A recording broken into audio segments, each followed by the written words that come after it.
Јас имам едно прашање, тоа е до министерот за култура, господинот Зоран Љутков. Почитуван министре, уште во првите 100 дена од извршување на вашата функција од страна на вработените во културата, ваши колеги, бевте предупредени дека вие сте на пат да станете најлошиот министер во историјата на Република Македонија, министер за култура. Сега, после веќе 2 години на пола од вашиот мандат, мислам дека веќе вие ја го исполнивте ова предупредување, односно ова предупредување за жал стана реалност. И ова, почитуван министре, не е политичка квалификација до вас, ова е емпириски факт. И подолу ќе ви кажам зошто.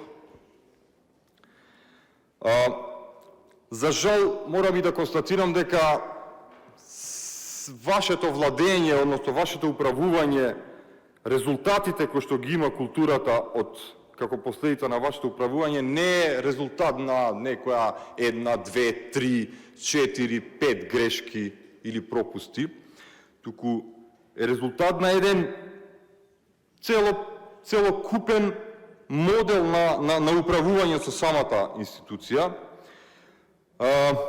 Имено уште од првиот ден вашето управување со институцијата е обележано со самоволие, без слух за јавноста од културата во нашата држава.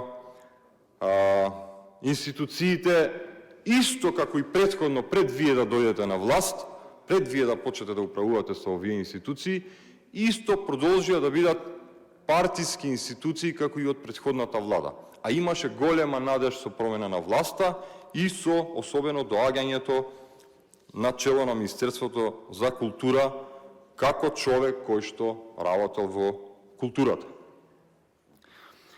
Јасен сигнал за тоа беше уште фазата за конкурс во Филхармонија. Во сред процес на конкурсот, името на директорот беше јавно соопштено од коалицијски партнер во вашата влада и самиот конкурс стана фарса, а институцијата беше навистина понижена, а работниците во нејзе, професионалци, беа сметани за луѓе кои што треба да молчат во однос на тоа и кога пробаа да се побунат за тоа, методите кои што ги искористивте беа навистина некултурни. Не доликуваат за министер за култура. Во тоа успеавте, ги супресиравте и продолжи работата со директорот кој што беше избран на партиска маса, а не на конкурс. Потоа, за жал, ова не заврши тука. Во март минатата година над 3000 работници од областта на културата останаа без плати. И тоа како директна последица на неспособното и неодговорно управување со Министерството за култура. Истовремено, во 2 последователни буџетски циклуси, не знам дали забележувате, почитуван министре, но буџетот за култура континуирано се намалува, а во исто време истата влада буџетот за НАТО го зголемува многукратно. Практично, ние инвестираме во нешто што воопшто не сме нападнати, нашата култура знаеме колку е нападната и колку е во криза, но за овој процес на намалување на буџетот за култура изгледа дека вас баш ви е гајле. Сепак, најсериозниот и најопасниот дел од вашето управување сепак се однесува на колективниот договор за култура и општиот колективен договор кој што би требало да важи и за вработените во културата.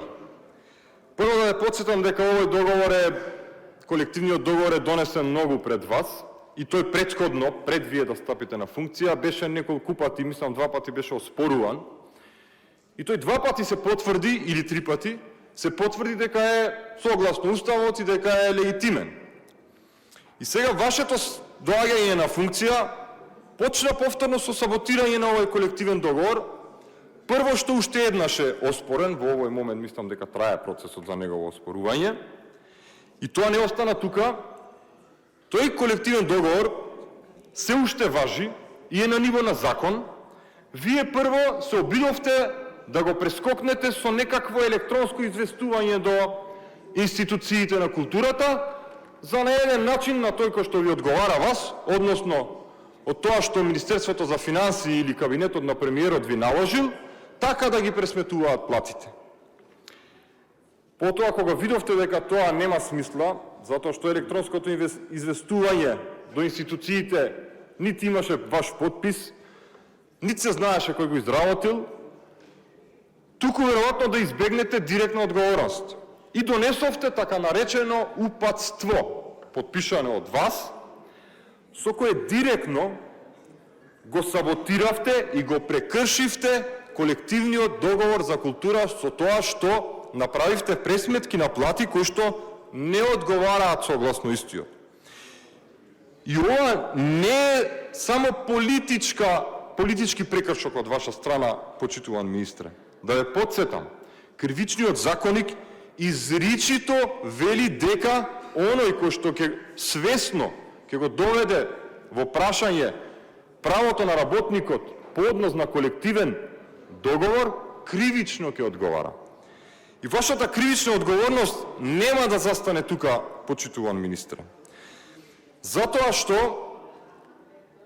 по однос на ваквото ваше упатство, по кој што го прекршивте колективниот договор, имате некаде околу 800 тужби за пресметките на плати. Од нив, мислам дека почна неколку 20-тина веќе да бидат добивани од страна на работниците. Најверојатно и другите до 800 ќе го имаат истиот исход. Дали вие, почитуван министре, знаете ли каква штета по буџетот ќе предизвикате со ова ваше самоволие? И вие нема да можете да се браните дека вие не сте знаеле за тоа. Не, вие неколку пати и од синдикатот, и од културната јавност, и од културни работници бевте предупредувани дека вашето упатство ќе биде оспорено пред судските органи. И ова ќе ви биде дополнителен товар во вашата кривична одговорност. Последиците од самоволието, како што може да видите, почитуван министре, веќе се мерат. И најверојатно тоа ќе биде голема штета по буџетот на Република Македонија, поголема од онаа доколку би се испочитувал колективниот договор. Затоа ве повикувам додека е време да ги прифатите барањата на културните работници и да почнете да го почитувате колективниот договор кој што многу пред вас е донесен.